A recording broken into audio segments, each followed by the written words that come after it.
Good morning, good morning, good morning, good morning, and welcome back to our channels, y'all. Thank y'all so much for having back in. Thank y'all so much for tuning in to see what we have to say. I promise y'all, it truly does mean the world to me. And him, my boy Maximus. But today, you guys saw that thumbnail, you guys see the title. Yes, Quant Network, NASA, SpaceX, Overledger integration. Like, come on now. Like, the writing is more on the wall. It's like a canvas of paint being splashed everywhere. And if you don't see it, you got to be blind. But Maximus, what you got to say to us, brother? Well, we have a lot to get into. So, actually, just another disclaimer. This was by accident that I stumbled upon this, and I know I kind of do this every now and then. So, what do we have for you guys? Well, If managing your crypto feels like solving a puzzle, it's time to switch to Decent Wallet. In just a few taps, you can manage, track, and secure your crypto with unmatched ease. And here's the best part. Grab your Decent Wallet at a discounted price by using the referral link below. Don't miss out on making your crypto experience smoother and more secure. to start things off, I want to point out some key things from SpaceX first. So, believe it or not, yes, it is from SpaceX. So, you're going to see some key terminology, to say the least. So, on this, if you go to spacex.com/vehicle/dragon, it says Dragon, sending humans and cargo into space. Now, I just want to point this out. We're not talking about XDC and cargo, but we understand that when we talk about a lot of these things, it's logistics, to say the least, all right? So that should be one of your key highlights moving forward, logistics. As we get further into this, I want to put some emphasis on, again, some of the key highlights.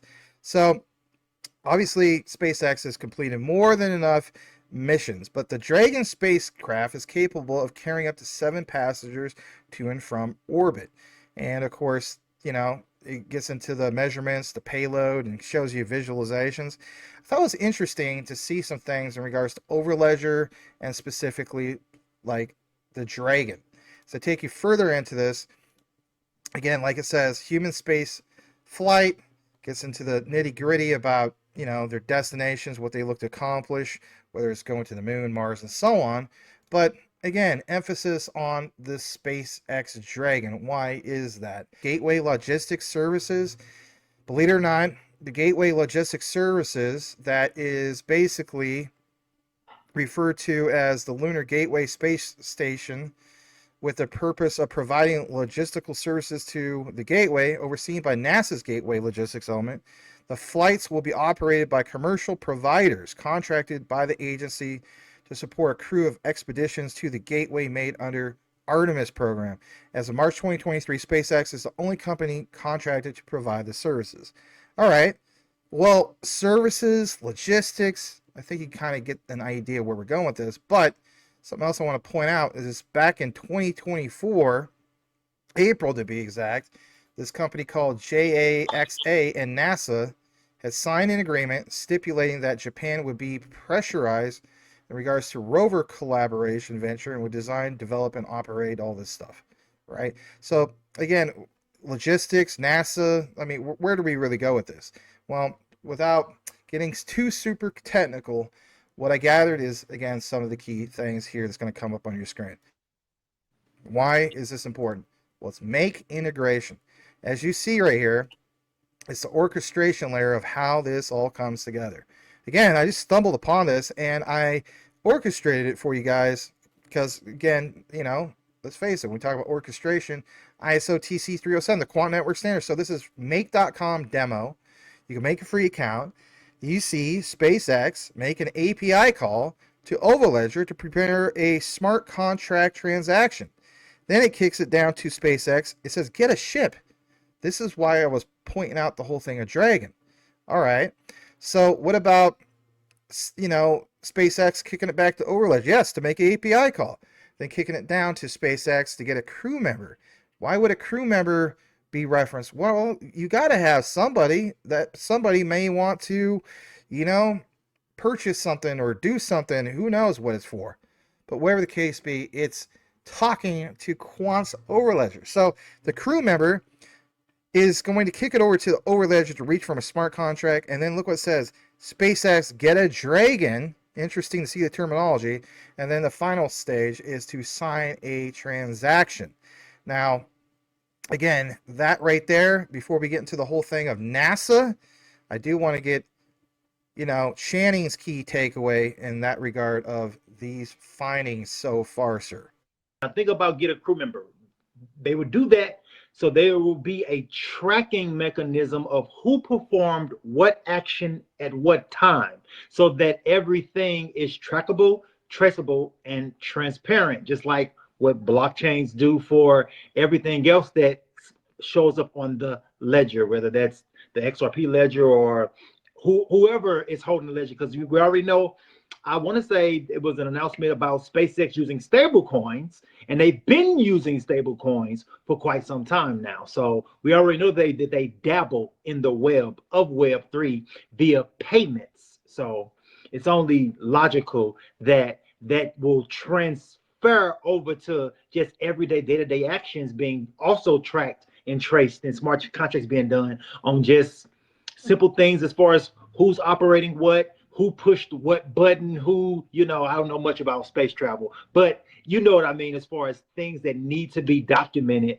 because they're crucial to the mission, so that's pretty incredible that you can do that through MAPE and utilize Overledger capabilities, their interoperability, and their technology to do so. It's pretty incredible. Yeah, that's the way I look at it as well. And, maybe some people feel like, who cares? But I mean, to me, this is big because it tells us that, yeah, you know what? This integration, it's like, yeah, Elon Musk is well connected, obviously. But guess what? Quant Network is well connected, to say the least. Probably more so. Yeah, no kidding, right? So how about Yeah. this, guys? We went from SpaceX. Now what about NASA? Check this out on your screen here in a bit. As I pull it up, I want to show you some key things here as well.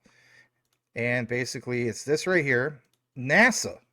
And what do we have in regards to orchestration? Well, you see here, for example, NASA, plain as day, through Make and Overledger integration, makes an API call to the Overledger to prepare a smart contract, kick it over back down to NASA to make an API call, and then, well, as Channing would mention, what can we piggyback off of? Well, that's the beautiful thing of, an API orchestration layer.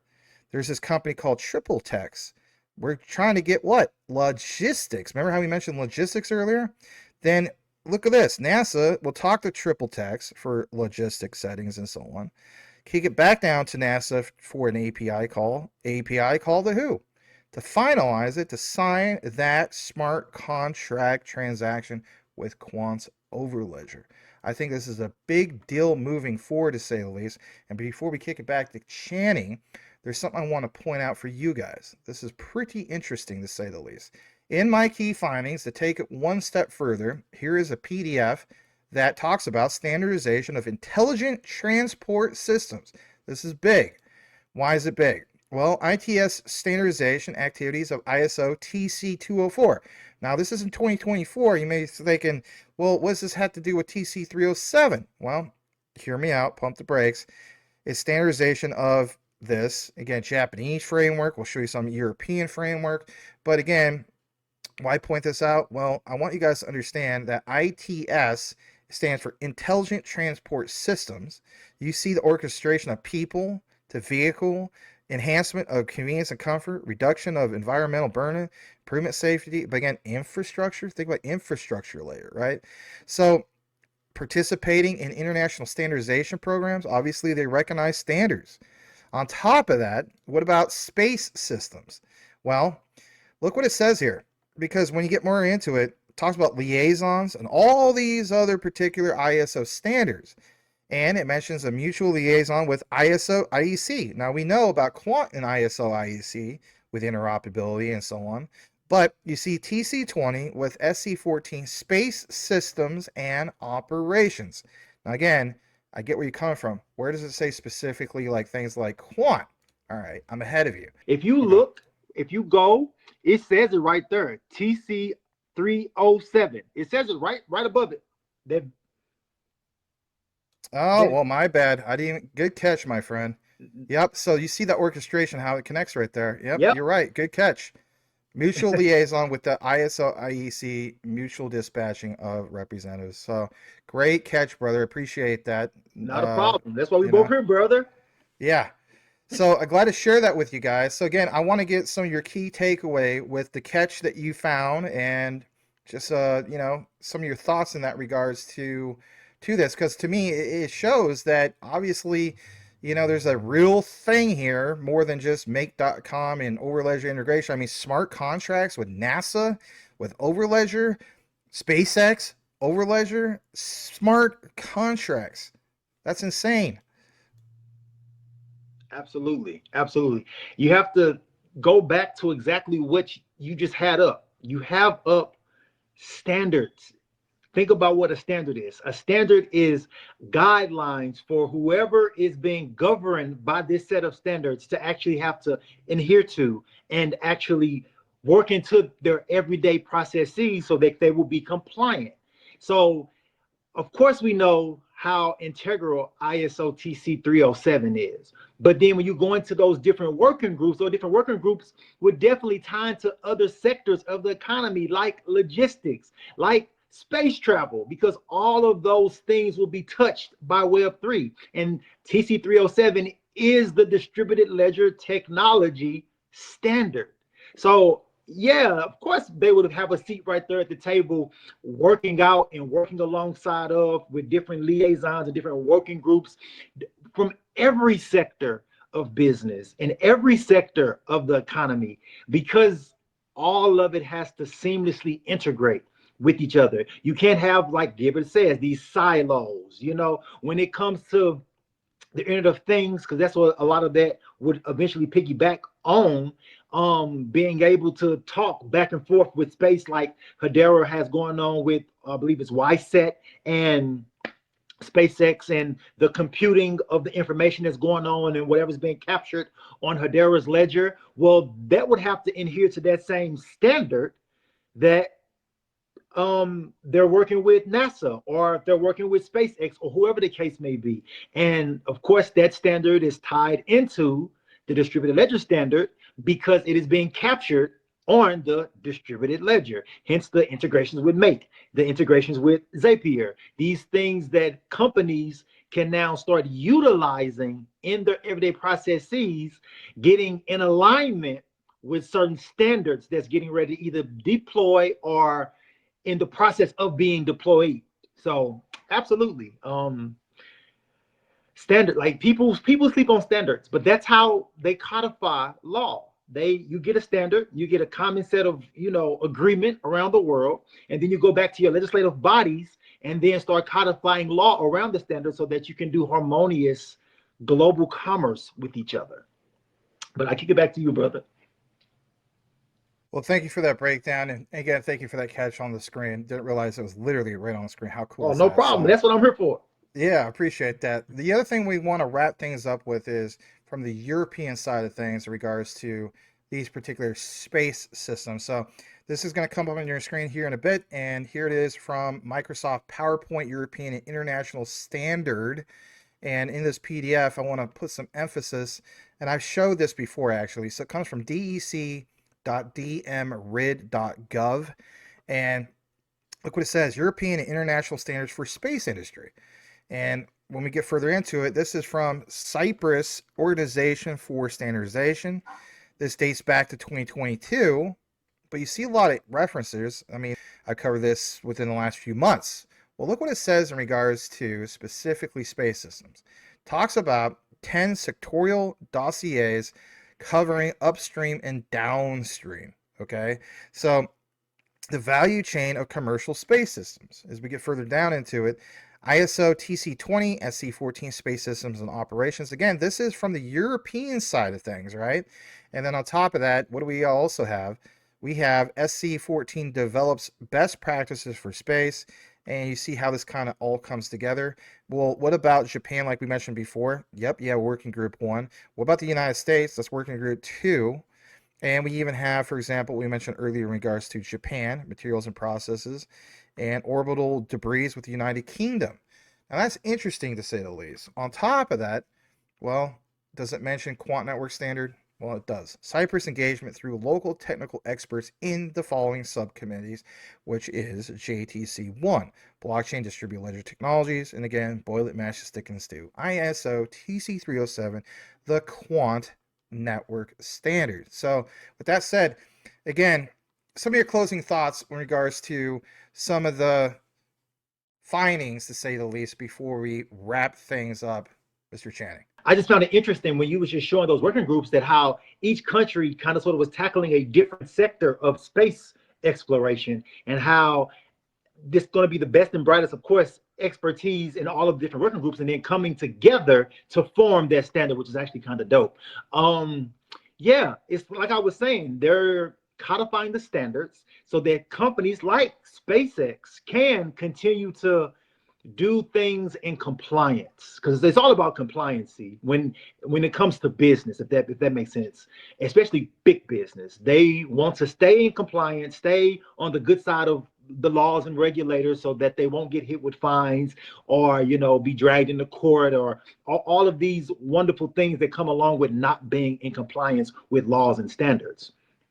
So it's actually kind of cool, like I was saying, to see that how the different countries, tackling. So that means that we can truly focus on this particular part of this particular space exploration, to ensure that it's good. And once it's good, we can bring it to the table, and then the other working groups can adapt and adopt, and like we would do whatever they're working on as far as inside their working groups, which I thought was just kind of cool. But yeah, but it also shows you that space exploration has always been a global thing. Even when we talk about when we went to the moon for the first time and all this stuff, it's called the space race for a reason. You know what I'm saying? Then you could throw things like Space Force, which is literally think about this. It was the first time that the US government created a new branch of the military since the Air Force. We're talking 50, 60 years. So it has to be something in regards to space exploration. And I don't know if anything's out there or not. I won't even go that deep into it all, but it has a global view, and it has the attention of powers that be globally, for them to even be spending any kind of time on creating standards that the entire space industry globally will have to adhere to and follow. And then to know that right there attached to it is ISO TC307. It's just showing you just how powerful that distributed ledger standard is, and how many different sectors. It's like what I call Quant an octopus with infinity arms, because it's stuff that you wouldn't even think about. You're like, okay, programmable payments, or banking, or AI, or you just think of all these things, but you don't even think of space exploration in any way. And then you notice that, wow, they're actually tied to another standard in space exploration. Like, it's not one click, there's not one little tick that this company is not ticking off. It's like they're playing the most strategic game of chess that has ever been played throughout history, and they are killing the board. But that's what I got to say. What about you, brother? Well, they're more than killing it. I mean, we talk about, for example, preparing not just for a few years out. I mean, they're preparing for like literally decades and decades out. If they're, talking about like, or realizing whether it's Elon Musk's vision with SpaceX or NASA and so on. And I get it. There's a lot of people that don't see eye to eye about it, and they're going to throw out their own particular theories. That is not the point. This is just presented material. Take it as you will. Not trying to cause controversy, but nonetheless, thought it was interesting. Thought I'd bring it to you guys because let's face it, so many cryptocurrencies out there focus on what one is literally going to go to the moon. The moon. Well, you have interoperability obviously with that, and apparently, and then some. So, guys, if you appreciate the content, all we ask you to do is like, comment, subscribe, hit the bell notification if you haven't done so already, for myself and Channing. And with that said, please let us know if you listen to the entire outline by typing in this key word, and that is going to be standards. and we'll know that you listened to the entire outline. On behalf of myself and my brother Channing here, know what you have, know why you hold it. The research trumps space exploration 110%, and we'll know that you listened to the entire outline. Thanks again, everybody. We'll see Y'all you. already know. Oh, my bad. Go ahead, brother. I was Go going to ahead, say on go the ahead. outline, but you already know. Peace out. Peace out. All right. We'll see you guys in the next one. Definitely. Hey guys, I just want to point out something real quick in regards to Uphold with you guys. A lot of you guys are familiar with Uphold or heard about it, but if you're brand new to all this and don't have an account, basically there's some benefits. It benefits me, it benefits you. This is a win-win. But one thing I want to point out to really pound it home with Uphold is, for example, XDC. As we know, with XDC, a lot of us have to jump through the hoops of like KuCoin, use a VPN to kind of get around things. This is American-based exchange with Uphold. You don't have to do that. You can get your XDC here, and yeah, not having to deal with that is a great thing. You could also get XRP here. Again, American-based exchange. There's a refer and earn. Bottom line is, if you deposit $100, I get 20, you get 20. It's a win-win for both of us. And of course, that's in BTC, but again, you can swap that to any of these particular altcoins. So check it out. Links are in the description if you would like to take advantage of the 20. And yeah, a win for both of us. How cool is that? Links in the description, both on the live and on the recorded. Thanks, guys. Over and out.